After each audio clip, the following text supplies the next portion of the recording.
En arrière de moi, il y a une chasse.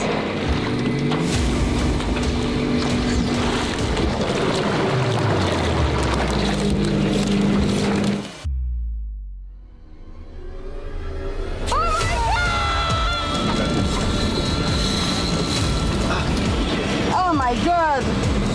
Sérieux? Tiens-les, fais juste le tenir. Relax. Sérieux? Ben sérieux, Steph.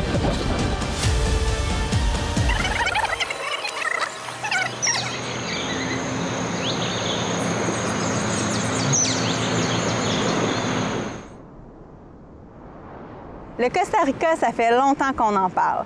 C'est quand on a découvert l'existence du roosterfish que les deux, on a vraiment allumé. Ça fait 4 ans qu'on se connaît et qu'on pêche ensemble. Pour nous deux, ce voyage-là, c'est vraiment une première. Pouvoir laisser libre cours à notre obsession pour la pêche dans ce paradis-là, c'est exceptionnel. Puis en plus, on a peut-être la chance de réaliser notre rêve, prendre le fameux pez gallo. Vamos! Vámonos, Mira. Chico! C'est bon, ça? C'est parti! On va commencer par descendre la côte ouest du Costa Rica de San José jusqu'à Puerto Jiménez. Là-bas, on va rejoindre le guide Marc Joyal qui nous a organisé 4 jours en embarcation pour essayer de prendre notre fameux roosterfish qui nous obsède, moi et Steph, depuis des années. C'est la raison de notre présence ici. Mais en attendant, on a quand même plusieurs journées à descendre la côte tranquillement. On va suivre la Pura Vida del Costa Rica. On va essayer de prendre quelques poissons du bord de la mer par nos propres moyens. On va se laisser guider avec les opportunités qui vont se présenter à nous. Peut-être aller faire un petit tour aussi vers le centre du pays, en montagne, voir qu'est-ce que la jungle aussi a à nous offrir. Donc, c'est vraiment le planning là, des premières journées. Ça va être vraiment trippant.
Hier, on est parti de Cuepas pour venir rejoindre Marc Joyal, notre guide, et son capitaine ici pour vivre un 4 jours de pêche guidée. Ça fait plus que 6 mois qu'on prépare ce voyage-là, fait qu'on est vraiment prêts. Bien sûr, Olivier, Stéphanie, bienvenue sur le bateau. Bienvenue au Costa Rica aussi. Aujourd'hui, on va avoir une journée spectaculaire. Moi et le capitaine, on est prêts. On s'en va à l'embouchure de ce grand golfito-là, où on peut avoir affaire à, oui, des gaillots, Stéphanie, mais aussi plusieurs autres espèces de poissons. C'est un endroit bien spécial où on est parce qu'on a 3 courants marins internationaux qui arrivent à la bouche de ce grand golfe-là. Ça fait plusieurs courants, beaucoup de bouffe arrive là.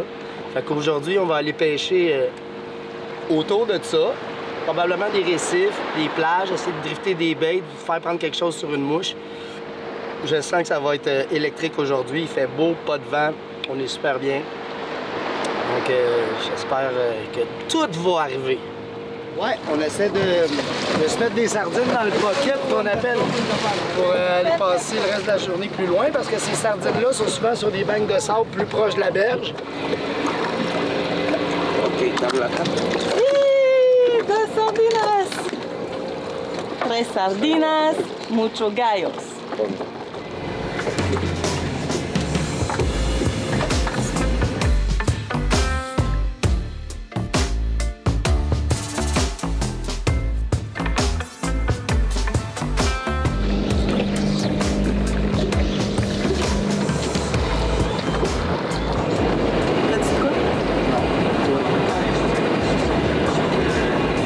Rien au bout.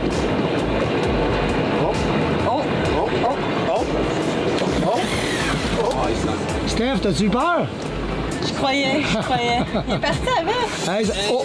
Bon, ben, finally, un petit quelque chose qui arrive au bateau. Ça a l'air d'être orange. Plusieurs sortes de red snapper. Ici, c'est à la côte du Pacifique. On dirait qu'on a un petit Cubera. Vraiment un beau poisson. Ils sont orangés quand ils se trouvent dans l'eau. Prends ton temps.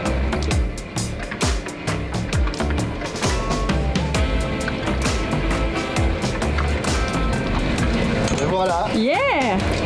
Hey man! Good job! Yes sir! Je prends pas par les dents parce qu'il y a des grosses dents, ce poisson-là. Yes sir! Hey! Yes sir, papy! Le chambeau Cubera Snapper. Ça, c'était une des variétés que j'espérais pogner au Costa Rica.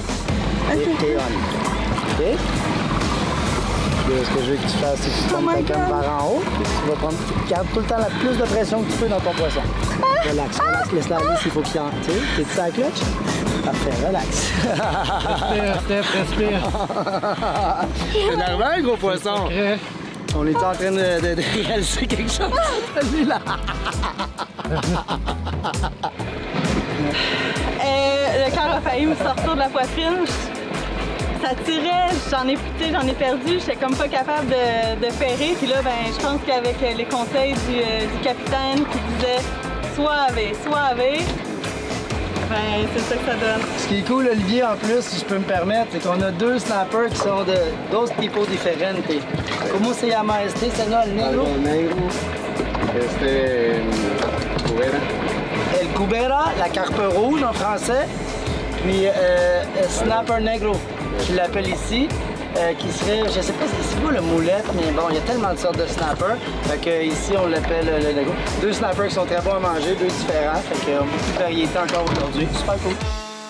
Une autre sorte, c'est malade! Oh yeah! Barracuda! Wonderful! Encore bien mieux! Il m'attend. Non, c'est un eagle fish. Il se pogne bien mal, le maudit. Parce que c'est comme... Oh! Il se pogne bien mal parce qu'il est bien... Regarde ça, il est dans le petit Steph. Oh, wow! OK.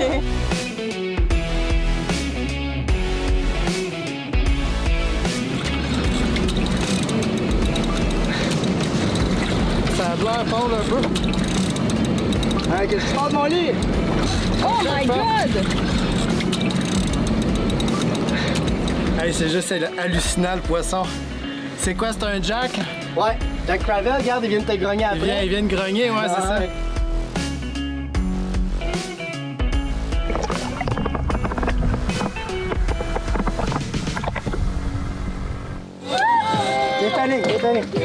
Détanné. Oh my God, un requin, Ali! Oh my God! Qu'est-ce qui se passe, ça? Il va se défaire, ça se peut qu'il te fasse un autre chien. Tiens, calme. Parce que là, il était pris dans les nageoires, il peut plus fighter. Mais voyons donc! C'est sûr que ça a du torque, c'est un requin. Parce que c'est beau en tabarnouche. Hey, Seigneur, est-ce peligroso que arriva a mi mano? Sí. Ya la cortó. J'ai fait mon best. Aïe, Se liberó solo.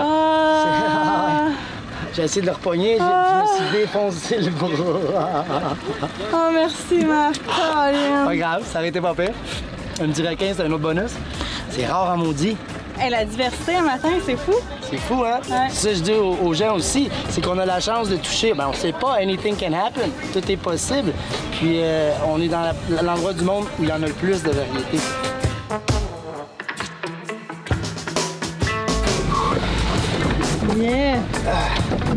Il a pas fini, lui. J'ai eu 2 beaux combats tout à l'heure avec les roosterfish.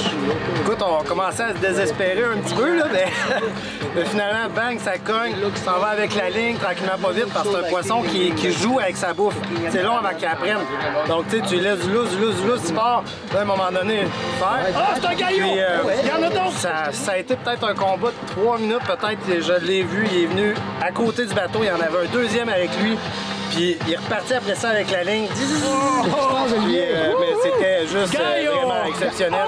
Ça faisait longtemps que j'avais pas eu la main qui tremble. Tu sais, t'es plus capable de rien faire parce que ça tremble. C'était tellement impressionnant à voir comme bête. Juste dans l'eau comme ça, c'est une espèce de présence que ça a à cause de sa crête, ses rayures. C'est tellement un poisson incroyable. Mais là, ça fait qu'on le veut pour vrai, là, le rooster. On est prêt, là, je le sais. La 3e fois, je ne le manquerai pas.